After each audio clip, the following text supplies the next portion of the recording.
We know that in life, lots of things follow a set of rules that have a certain outcome. If you want an ID, then you need to give an ID picture first. That is the rule. If you put something raw into a pot and heat it, it will come out cooked. Even when you place a different input, it would still be cooked. Or if your input is a glass object and the rule is dropping it off this tower, what do you think the output will be? Of course, it will break. Regardless of the input of any breakable object, the output will follow the same rule. We can apply this basic idea to numbers. This blank space here shows us where the input goes.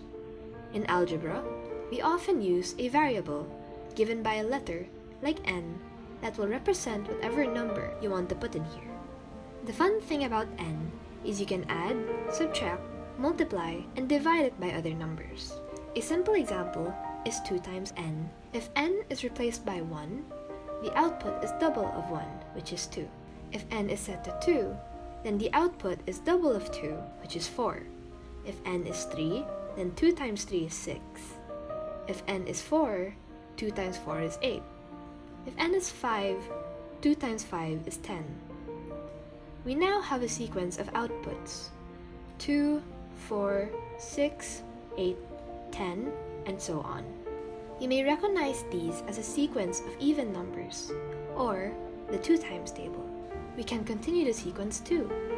The 6th term is 12, the 7th is 14, the 8th 16, and so on. It is important to realize that there is a relationship between the value of each term and its position in the sequence. The first term, 2, is twice of 1. The second term is twice of 2. The third term is twice of 3, and so forth. From this pattern, can you guess what the millionth term will be? It is 2 times 1 million, which is 2 million. Generally, the nth term of the sequence is 2 times n.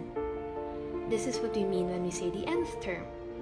It is a formula or a rule that gives the value of a term in a sequence when the position of that term is substituted into n. This rule must apply for all the numbers you can put into n. For example, whatever you do to 1 to make it 2, the same as what you will do to 2 to make it 4, to 3 to make it 6, and so on.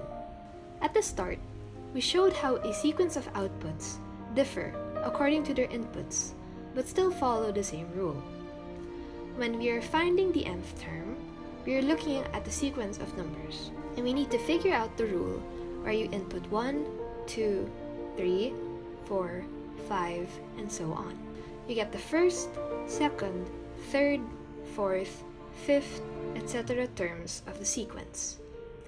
Now for another example, 10, 15, 20, 25, 30, 35, and so on. What is the nth term of the sequence? It's easy to think, yeah, this is just the 5 times table, therefore this is just 5 times n or 5n. But there's one problem. The first term is 10, and since it's the first, if we put 5 times 1, we will see that it's not equal to 10. So we need to revise the formula such that if we put 1 in it, it will give us 10. One thing we might notice is that this sequence is indeed the 5 times table, without 5. Another way to look at it, however, is that it is the same as the regular 5 times table with 5, but each term actually just has 5 added to it. In this way, we can simply write our nth term as this: 5 times n plus 5. 5n plus 5.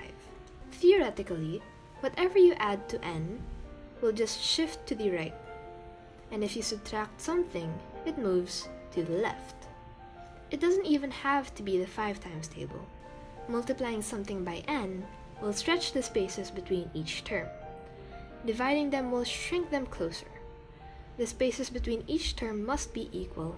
This is called an arithmetic sequence. Now, there's another kind of sequence where the differences between each term are not equal. Here's an example. There are 64 men. The smallest is only 2 feet tall and each man is double the height of the one before him. How tall is the last man going to be? We can represent the height of each person as numbers in a sequence. The first term is 2. The second is 2 times 2. The third is 2 times 2 times 2.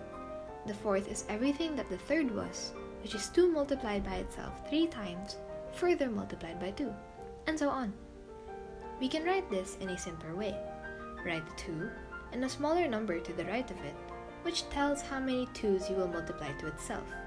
The small number is called an exponent. This is read as 2 raised to n, or 2 to the nth power. This is our nth term as it gives the height of anyone in the line and beyond.